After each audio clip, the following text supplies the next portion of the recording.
Welcome back to the program. It's Rock 100.5 and the Morning Show. Jason Bailey, Southside Steve, Ted Jenkin, Oxygen Financial.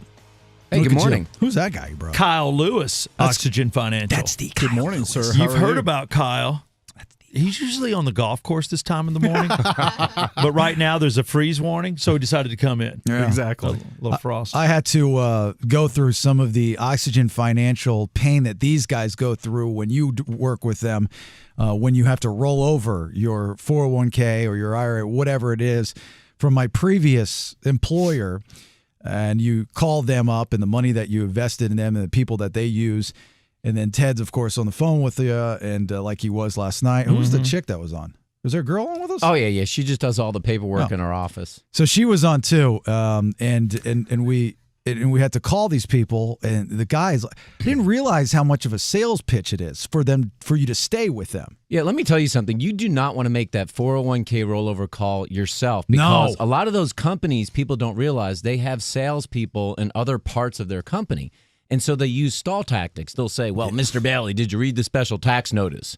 Did you realize you could take these shares in kind? And, the most normal people, they don't even know what they're talking about. I deferred everything to Ted. And the guy that we were talking to didn't take jokes. I was joking.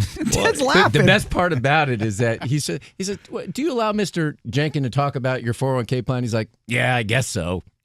No, you're right. They want to scare and confuse you so that you'll stay with them, obviously. So I'm with you. I let Ted do all the talking when I rolled mine over as well. Well, whoever I was with before, I don't need to say who they are, but I didn't make jack. So I don't know what I was doing. And I was like, I got to get out of here, man. I get out of Dodge. So that's when of course, the relationship with Ted that the station's had for years. And now I'm a part of that with Oxygen Financial. And I've talked, I did my research. Just because Ted's a cool cat doesn't mean I didn't do my research. And I talked to people that invest in Oxygen or went with Oxygen Financial, doing well for themselves. Let's put it that way. So I was like, all right, I got to get my money there. So that's what I did last night. Thank you for being on the phone. In all seriousness. You're welcome. That was painful. By the way, did they send you the big check? Because I got sent my big check, and I'm like, oh, my God. So I met Kyle in an undisclosed location to hand it to him. I'm like, here, Kyle Lewis, take this into Oxygen. I was scared. Yeah, we're on the golf course. I'll say it. We're at Country Club of the South on the 5th hole. That's when I handed him the check. Okay, but it still works. 3 to 5. 3 to 5 days I get it. Wow. Yeah. It's a big check, dude. When you get it, then it gets in your head, screw Ted and Kyle. Screw my fiance. I'm going to the beach. I'm gonna go buy an island.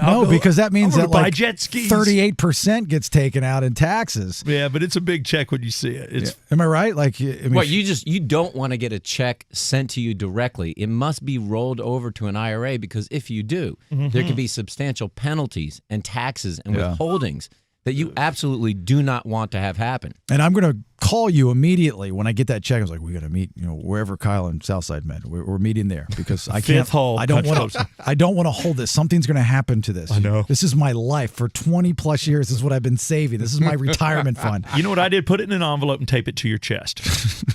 Duct sounds weird. Duct tape it to your chest. All right. What'd you bring for us here today, Ted Jenkin? Well, it sounds like this week we've been talking a lot about divorce. And so, we're giving one away.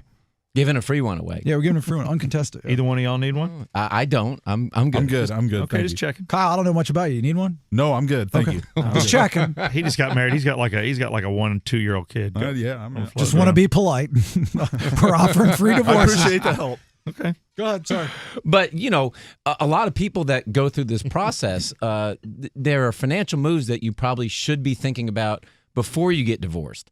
And a lot of people don't think about it till after they get divorced and it's too late. So we thought we'd bring some things to the table that people should consider when they're thinking about going through a divorce. Okay, so you're married, like the contestants that we have, you're married, you're about to get a divorce, and this is what should be top of mind financially. Yeah, I think one of the first big ones is you need to make sure that you pull your credit report and start to think about at least establishing some credit in your name, because you may have been married for 15 years and you have joint credit. First of all, you don't know that your spouse or partner is not going to go on a spending spree. And if it's on that joint credit card, you're going to be liable for it. So you want to at least establish credit in your own name and make sure that your credit report is good. Because if you're on your own and you haven't established credit, what happens if you have to get a car or a mortgage, or it could even affect your job in the future. That's something that you're definitely going to want to look at before you go through the divorce. There's no better advice. I got burned on a girl. I just put her on a joint account. We broke off. I said, hey, hold on the credit card. I know you're moving back to Florida. Buy some groceries here. Get a hotel on my card. That's your fault. And then cut the card off. Oh, yeah, $4,000 later. She bought $1,000 worth of wine. Who buys $1,000 worth of wine? And a pair of $500 sunglasses. I'm like, just trying to sting. Well, you drink for being stupid on your part. Thank you. Ted's a financial expert. He's not a therapist. $500 sunglasses? Yeah, I mean, I bought a pair, but they were for me once, but not her. I'm like, God, what did you get? Give me another one, Ted. I think or Kyle. I think when you've got to look at if you can try and work it out. So if you don't have to get an attorney involved, and you guys can actually, I know there's obviously situations where you can't do that, but if you're in a situation where you can work it out, especially if you've been married for a short time, yet you haven't incurred a lot of expense together. Ted, your buddy's killing our bit, man. I know. I'm sorry. I'm trying to get an attorney. This guy. Believe me, there's plenty of things going on out there where this won't happen. But you always don't have to run to legal advice. Yeah. But if you do, run to Scott Bushnell. Yeah, I gave you an opportunity to plug. Come on. If you can do it amicably, and of course, and that's kind of where we're going with the divorce thing, and that's how I ended my divorce. It was amicable. I mean, don't hate each other. Well, I'll give you a big number 3, which is crank up the copy machine. This is, you absolutely going into this want to get copies of everything. Invariably, there's always one account you didn't know about. It was loose. You couldn't find it. So you got to start keeping a journal of what's happening. A good example is like if you have joint accounts, right? You're on with your spouse or partner. There's no reason that they can't take money out of it. Or if they have their own IRA account, they can just liquidate it. Yeah. They don't have to ask you. They can just liquidate it. So you've got to make sure you've got copies of everything for the money flow. And I might even recommend, if it's not amicable, right, that you might set up some separate accounts. At least get a bank account for you and a bank account for her. You might have one joint account for some kid stuff, because otherwise I've seen joint accounts just get depleted like crazy. Well, it's the shock and awe. And that, what I mean by that is if you know you're breaking something off and you have joint accounts, then you want to keep it cool, knowing that it's going to if you know it's going to end badly. But while you keep it cool, you have a plan to get her off your stuff. Make sure her name's not on anything, because she's going to bleed, or he going to bleed you dry. That's smart. Yeah, I agree with that. We've seen it happen. I saw one happen, Jason, where one particular spouse just took her IRA and she just canned it. She just got rid of all of it. And, what can you do? You don't even know the call's being made. We could have made that call. Nobody knows it's being made. And then you get hit with that 30-some%, when you dry out your retirement fund. Kyle, what's the next one you got here? I think when you can liquidate some of your liabilities. So if you guys went out, that's what you're doing. You're getting a divorce. Yeah, pretty much.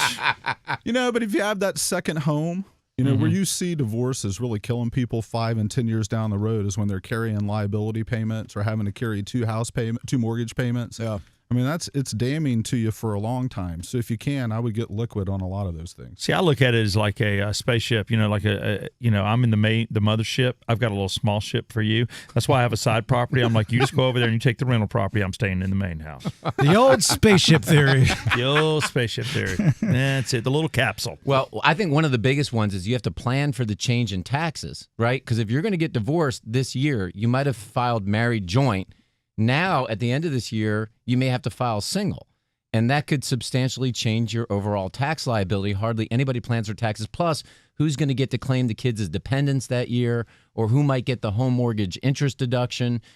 Nobody thinks about it till they file their taxes. And remember that, and this is true fact, you can Google it, even for the weakest of divorces, and I'm not talking about where the one you hate each other and there's a lot of money involved, just for the regular Joe, like in my case, for example. I didn't think it was going to be like what the statistics say. It takes 2 to 3 years to financially recover from a divorce, at least 2 to 3 years. And I don't have much money, and we didn't have many, we had a house, we had a business that flopped and all that stuff. We had to move, but I'm still recovering from that, because I just gave her half. I say, here's 50% of what's in the bank. Just take it, because I was a nice guy and I was like, just leave, because I didn't want her to touch my 401k. I didn't want it to go to the court and have them deal with all that.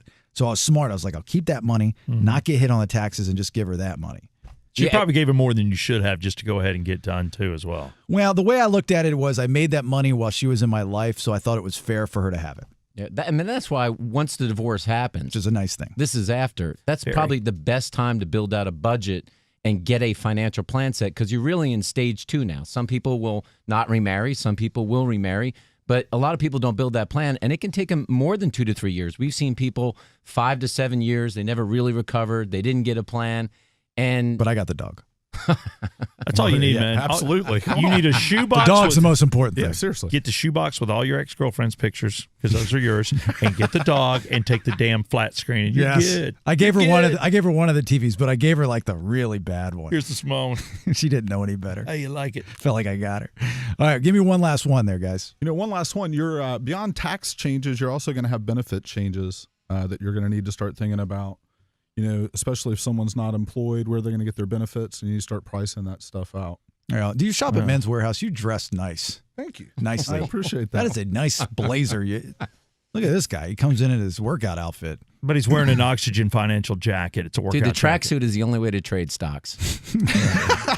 Kyle's going out to the country club later. Seriously.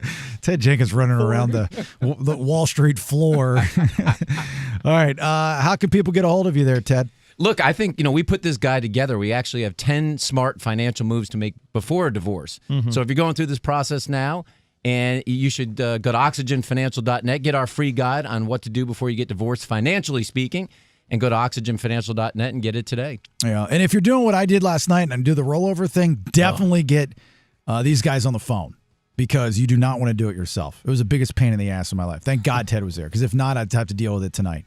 And tomorrow. And I'm going to Harris tomorrow. And I don't have time for that. It's time to gamble, bro. It's time to gamble. By the way, that check. Got any money for me when we put some money on black or something? Yeah, I got some cash right here for you. Damn, I love that Ted Jenkins. He does actually have. Oh, my God.